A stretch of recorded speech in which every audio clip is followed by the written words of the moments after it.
인간은 주어진 환경에서 살 수밖에 없습니다. 똑같은 환경에서도요, 환경에 매여 삽니다. 환경에 짓눌려서 삽니다. 그러다 보니 입술이 열릴 때마다 항상 죽겠다 불평하는 사람이 있습니다.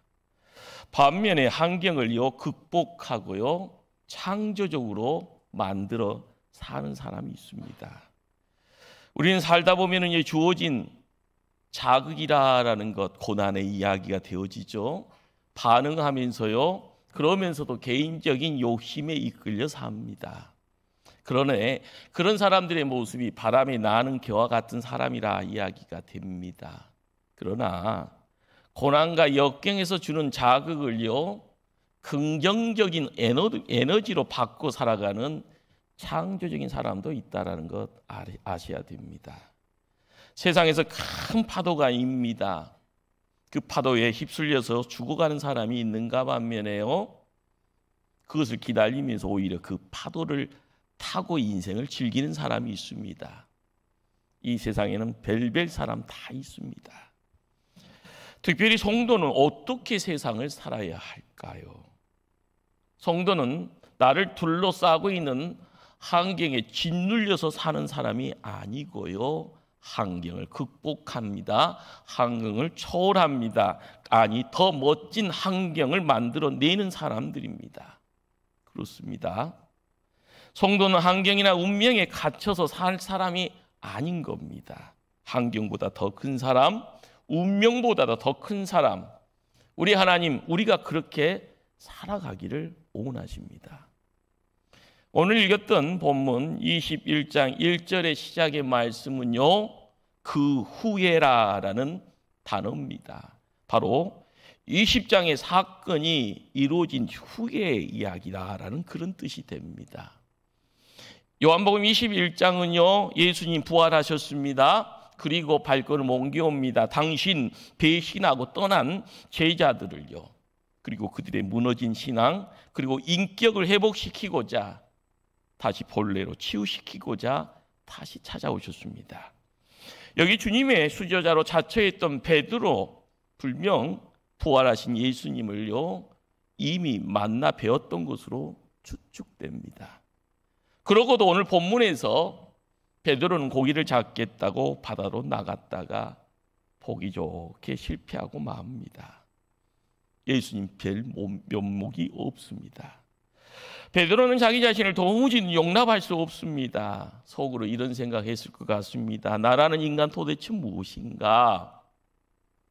예수님 배반하지 않겠다고, 예수님 죽을 때까지 끝까지 가겠다고 큰소리 쳤건만 정말 그때는 끝까지 갈 수 있었던 것 같았는데, 불쑥 조그만 어린아이가 당신이요 라고 하는 그 말에 두려움을 떠며 주님을 3번이나 배반하다니, 이처럼 못난 자신의 모습 너무너무 싫었던 겁니다. 이날따라 베드로 갈릴리 호수에서 배를 띄웠습니다. 고기가 한 마리도 잡히지 않습니다. 베드로는 기가 막힌 겁니다. 이제는 물고기 잡는 기술마저 잊어버렸는가? 평범한 초보 어부보다 못한 실적 앞에 한숨밖에 없습니다. 예수님의 제자가 돼서 3년 세월, 그 시간 정말 기곤만장, 끝은 실패입니다. 지금은 고기 잡는 어부로서 실패한 베드로의 망가진 처참한 그런 상황입니다. 이 상황을 모사하는 기록이 3절에 등장합니다. 나는 물고기를 잡으러 가노라. 그날 밤에 아무것도 잡지 못하였더니, 주님은 이처럼 처절하게 망가진 베드로를 찾아오셨습니다. 피곤한 삶의 현장에 내팽개쳐져 있는 흙수저 베드로를 예수님 찾아오셨습니다. 지금 제자 베드로는요 피곤에 지쳐 있습니다. 육적으로도 영적으로. 더 이상 어떤 희망도, 미래한 소망, 포부 갖기 어려운 형편입니다. 우리가 살고 있는 이 시대의 현대인들, 일생 동안 무언가를 잡으려고 발버둥치며 살아갑니다. 돈 모으려고요, 권력 잡으려고요, 또한 명예 얻으려고 무진장했습니다. 일시적으로 원하는 거 다 소유하며 입이 열리면서 대박 외쳤건만 그런 때도 있었습니다. 그러나 결국은요, 밑빠진 독처럼 다 사라져 버립니다. 그래서 빈손이고요, 있습니다. 태산 같은 빚만 남기고요, 이 세상을 떠나는 사람들 종종 보게 됩니다. 사람들은 평생을 통하여 결국은요, 늙어가는 노쇠뿐이요, 아무것도 손에 잡히지 않는 허무뿐이요, 그리고 죽음밖에 없습니다. 오늘 말씀 속에요, 잡은 것은 아무것도 없나이다. 이 고백은 우리에게는 베드로의 고백이라 이야기되어지지만 이 시대를 살아가는 우리의 현실입니다. 그리고 현대인들의 실존입니다. 우리가 잘 알고 있는 해밍웨이의 노벨 문학상 수상작 노인과 바다 아시죠? 쿠바 해안에서 사는, 그리고 낚시질로 살아가는 한 노인입니다. 3개월이요, 가깝도록 고기 한 마리 잡지 못하다가요, 어느 날을 말린이라는 큰 물고기 한 마리를 잡게 됩니다. 잡자마자 끌어당길 수가 없는 겁니다. 3일간의 사투끝에요, 말린을요 몰고 항구로 돌아오기는 합니다. 그런데요, 잡은 물고기가요 상어떼들에게 뜯겨 뼈만 앙상하게 남게 됩니다. 나중에 영화로 만들어져 있었습니다. 화면에 등장하는 한 노인이 있고요, 항안한, 그렇지만 막막한 바다에서 물고기와 사투를 벌이는 모습을 봅니다. 우리는 화면 전체에 바로 우리가 살고 있는 이 바다가 인생임을 우리는 봅니다. 인생의 영화의 마지막은요, 어떤 메시지를 보여줍니까? 무엇을 잡으려고 그토록 발버둥 쳤는가? 결국 잡은 기쁨도 잠깐이라 나중에 남는 것은 앙상한 뼈다구 가시뿐입니다. 영화의 뒤끝도요, 늙음에 대한, 그렇지만 무기력이 거기 있습니다. 기쁨이 사라지니 나중에는요, 공허밖에 없습니다. 그리고요,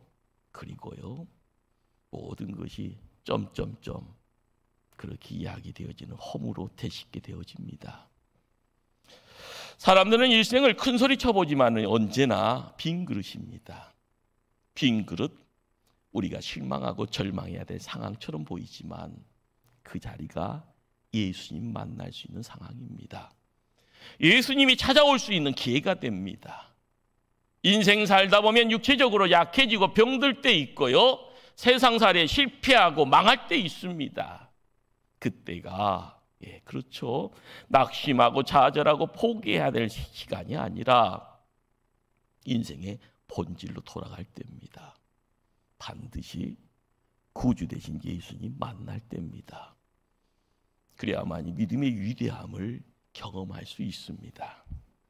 성도도 실패합니다. 그 상황에 더 많은 고통 당할 수 있습니다. 어느 누구도 예의가 없습니다. 어쩌면 세상 살아가는 성도가 불신자보다 더 많이 힘들어할 수 있는 것이 어떻게 보면요, 우리의 현실입니다.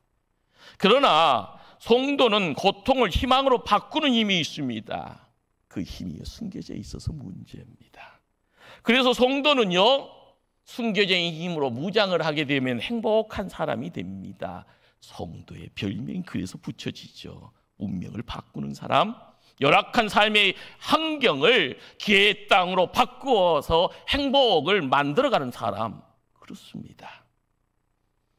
지금 베드로의 모습에서 우리는 무엇을 봅니까? 그냥 누구나 볼 수 있고요, 누구나 생각되어집니다. 지금은 아무것도 아니다라는 겁니다. 새롭게 무언가를 하기 위해서는 베드로에게는요, 삶의 터닝 포인트, 삶의 전환점이 필요합니다. 현재의 모습이 어떠한가? 삶의 실존을 정확히 아시는 예수님 오셔서 말씀합니다. 요한의 아들 시몬아, 내가 이 사람들보다 나를 더 사랑하느냐? 예수님 부활하셔서요 오셔서 우리를 베드로에게 찾아오신 목적이 있습니다. 너는 배반했지만 난 너를 용서한다. 그러면 너는 이제부터 과거의 배신자의 낙인을 지워버려라. 그리고 미래를 향하여 나아가 큰 사람이 되어라 말씀합니다. 주님은 우리의 실존을 정확히 보십니다. 베드로는요 지금 실패와 배신자의 한계에 갇혀 있습니다. 도덕의 삶을 포기하려는 위기의 한계선상에 놓여 있습니다. 우리가 누군가를 미워하면은요 그 사람의 한계에 갇혀 살게 되지요. 그리고 감옥살이 합니다. 실패와 증오의 감옥이에요. 그러나 감옥에서 영원히 살 수 없기에 감옥을 나와야 됩니다. 반드시 필요한 일이 뭘까요? 용서하는 일이요, 용서받고 사는 것입니다. 미국에서 있었던 일입니다. 목사님이 사냥을 매우 좋아해서 기회만 있으면 들로산으로 사냥을 나갔습니다. 그런데 어느 날 실수로 사람을 죽이게 됩니다. 목사가 사람 죽였다가니요 센세이션한 뉴스거리가 되죠. 미국 교회와 언론이 온통 들끓습니다. 본인은 죄의식이 찾아왔고 좌절감에 사로잡힙니다. 고민하는 가운데 교회를 떠나기로 작정하고 사표를 냈습니다. 그러나 교회에서는요 목사님 사표를 받지 않습니다. 사람 죽인 이력 가진 목사를 어느 교회에서 받아주겠는가? 우리 교회만 우리 목사님 품을 수 있다라는 이유 속에 사표를 반려합니다. 참 대단한 교회죠. 그 목사님은요 43년간 목회합니다. 한때는 이 교회가요 세계에서 가장 은혜스러운 교회, 세계에서 가장 큰 교회로 이름을 알게 됩니다. 언제적 이야기일까요? 제가 신학교 들어가는 1980년대 이야기입니다. 한국 하면 여의도의 조용기 목사 이야기하고요. 미국 하면은요 W.A. 크로스웰 목사 이야기를 합니다. 달라스 제일 침례교회에서 목회하셨던 분이죠. 이분은 특별히요 말씀을 증거하는 가운데 그리스도의 보혈에 대해서 그리고 용서에 대해서 설교할 때마다 강단에서 눈물을 쏟았다고 합니다. 그렇습니다. 용서 받은 자만이 용서할 수 있고요. 사랑받은 사람만이 사랑할 수 있습니다. 우리는 예수님 만났고 예수님 사랑을 받았고요. 예수님의 용서를 받은 사람들입니다. 베드로를 찾아오신 부활의 주님, 우리에게도 지금 말씀합니다. 당신을 괴롭히는 그 어떤 환경보다도 큰 사람이 되어라. 당신을 괴롭히는 그 어떤 원수보다도 큰 사람이 되어라. 배신자의 프레임에 갇혀 사는 사람이 아니라 하나님 나라의 큰 일꾼 되어라. 그렇게 말씀하십니다. 예수님께서는요 제자 베드로가 빈 금을 들고 십회자로 살아가는 거 원치 않습니다. 갈릴리 바다에서 좌절한 제자의 모습 보시고 그렇게 실패자로 살아가는 거 기뻐하지 않습니다. 그래서 찾아오셨고요. 그래서 말씀합니다. 사랑하는 요한의 아들 시몬아, 네가 이 사람들보다 나를 더 사랑하느냐? 우리가 확실히 알아야 합니다. 예수님은 내가 실패자가 되었다고 해서 나를 버리거나 나를 배척하지 않습니다. 오히려 나를 더 치근히 여기시고요, 불쌍히 여기시고요, 나를 찾아와서 나를 껴 안아주시고요, 내 눈물 닦아주고 내 등 두들겨 주십니다. 그렇습니다. 예수님 훌륭한 목수잖아요. 부러진 나무라고 해서 버리지 아니하고요, 그것을 오히려 다듬으시고요, 명품 명작을 만들어 가시는 분이 우리 예수님이십니다. 어떤 시인이신 난 괜찮아라는 글입니다. 한번 실패했다고 낙담하지 마십시오. 링컨은 5번이나 선거에서 패배했고 헨리 포드도 수차례 파산했으며 리차드 마크의 갈매기의 꿈은 18번이나 출판 거절을 당했었고, 홈런왕 베비 루스는 714개의 홈런을 치기 위해서 1330번의 스트라이크 아웃을 당했습니다. 실패는 성공으로 가는 디딤돌일 뿐입니다. 최선을 다하는 실패는 요행이 따른 성공보다 훨씬 더 값진 것입니다. 미국의 대통령 중에요, 처절한 실패에 대한 내용들 숱하게 경험하고요, 역전의 명수로 이야기되어지는 분이 있습니다. 노예 해방의 선구자였던 아브라함 링컨 대통령이죠. 그는 이렇게 역설을 합니다. 내가 실패할 때 이 악마는 끝장났다고 내게 말한다. 그러나 내가 실패할 때 하나님은 그 실패의 경험을 가지고 더 커다란 일에 도전하라고 내게 말씀하신다. 나는 악마의 이야기보다는 하나님의 음성에 귀를 기울였기 때문에 승리할 수 있었다. 그렇습니다. 꼭 명심하십시다. 실패를 두려워하지 말아야 되고요, 오히려 실패를 친구 삼으십시다. 실패는 영원한 것으로요 인정할 수 없는 겁니다. 그 실패를 오히려 새로운 배움의 기회로 선용하십시다. 그러면 우리는 실패보다 더 크고 위대한 사람 될 수 있습니다. 할렐루야. 부활하신 예수님이요, 좌절 가운데 있는 베드로를 찾아오신 가장 큰 목적이 무엇일까 생각해 봅니다. 베드로 지금 실패와 좌절을 품고 갈릴리 바다에 서 있습니다. 빈 금을 들고 신음하고 있습니다. 부활하신 예수님 오셔서요, 베드로의 빈 그물을 가득 채워줍니다. 잡은 물고기로요, 제자들과 함께 아침 식사하죠. 그리고 대화를 나눕니다. 대화의 내용이 뭡니까? 베드로 이놈아, 너가 이 사람들보다 나를 더 사랑하냐고 묻습니다. 무슨 의도일까요?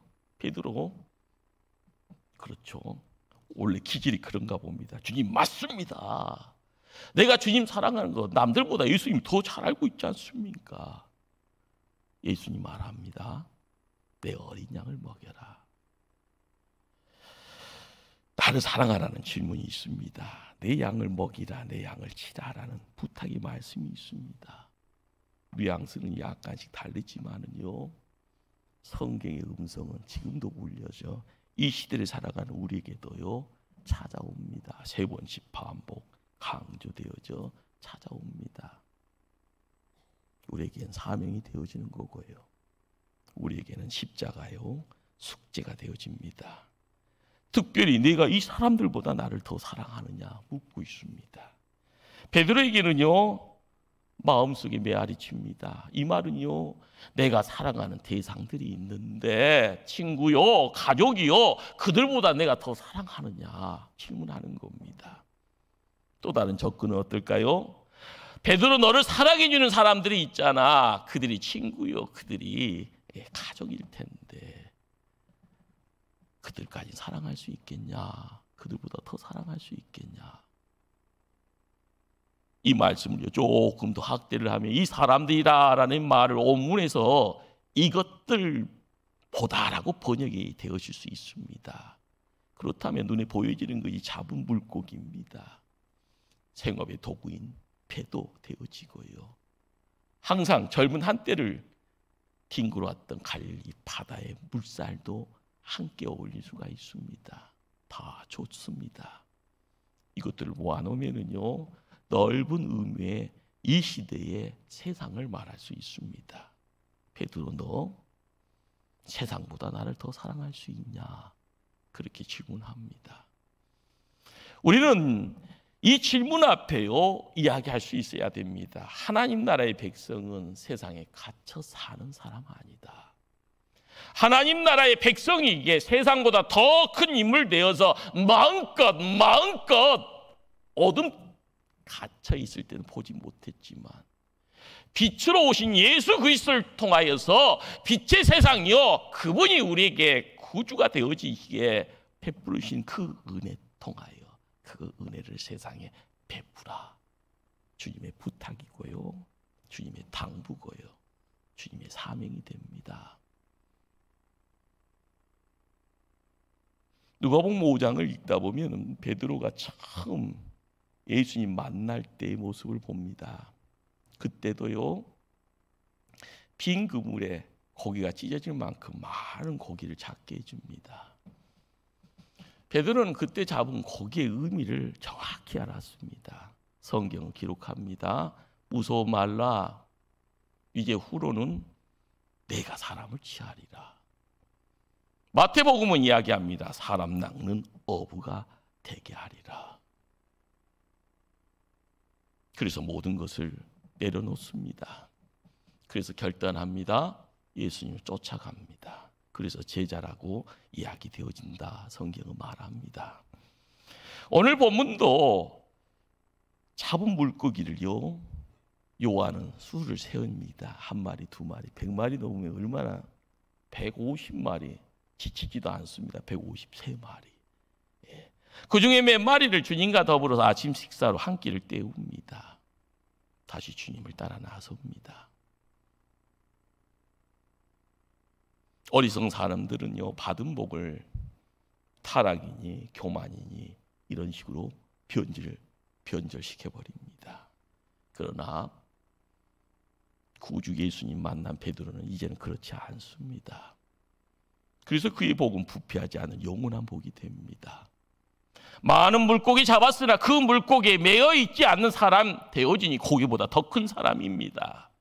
많은 돈 가질 수 있었지만 그 돈이 내 것이 아니니 주님 위해서 그 돈 버릴 수 있다 하니 그는 그 돈보다 더 큰 사람이 됩니다. 큰 집 가지면은요, 집의 노예가 될 수 있는 가능성이 있잖아요.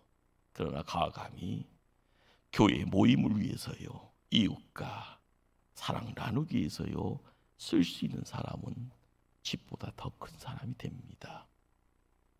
성경을 읽다 보면 믿음의 조상 아브라함을 이야기하죠. 그러나 창세기 12장에서는 이 사람이 왜 아브라함이라 이야기되어지는 그 사람이 믿음의 조상인가 실감이 안 납니다. 그러나 읽다 보면은요, 창세기 22장에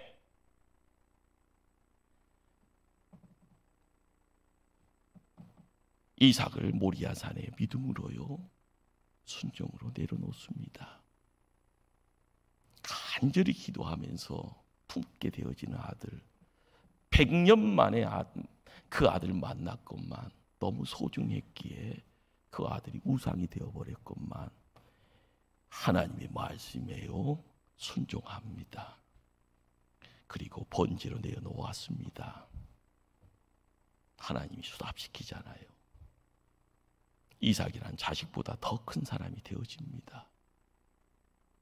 이 세상에 권세 주었더니 권세에 눈이 가려서요, 하나님 보지 못하는 미련한 사람 얼마나 많이 있습니까? 그는 권세보다 훨씬 작은 사람입니다. 보다 많은 복보다 주님이 맡긴 사명 망각하지 않고 끝까지 나아가는 교회 일꾼 되어야 합니다.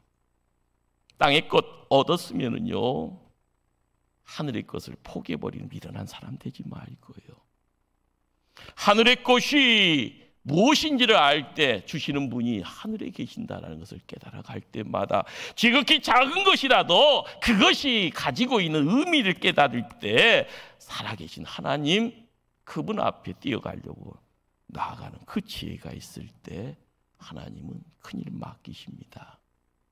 받은 사명 망각하지 않는 하나님 나라의 큰 일꾼 되라. 우리 예수님 오늘 당부하고 계신 겁니다.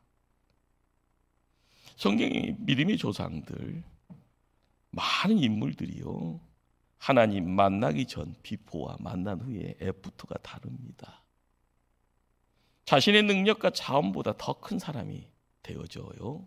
하나님의 일꾼이라고 우리의 입술에 오르락내리락 합니다. 그들도 우리처럼 실수하고 문제점 많았습니다. 노아도 술 취하니까요, 추태부입니다. 믿음의 조상 아브라함도 거짓말하면서 아내에게 상처 주었잖아요. 이스라엘 민족이에요, 가장 큰 지도자로 이야기된 모세도요, 약점 많아서 주변 사람들 힘들게 합니다. 이스라엘 역사의 최고의 성군설이던 다윗도요, 많은 실수와 잘못으로 나라와 백성을 공경에 빠지기도 했습니다. 오늘 말씀의 주인공 베드로요, 기질적으로 문제 많았습니다. 다혈질입니다. 그런지라 예수님 부인하고요, 배신하고 도망까지 칩니다. 부활하신 예수님, 그런 베드로 찾아왔습니다. 모든 것 아시기에요, 다 인정합니다.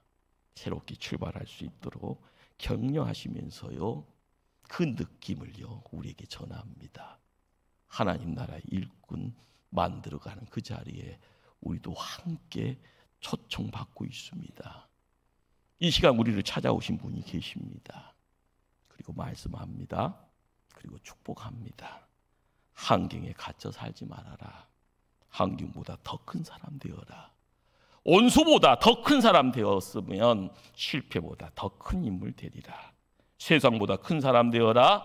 받은 복에 갇혀 살지 말고 받은 복보다 더 큰 하나님 나라의 일꾼 되어라. 기도하십니다.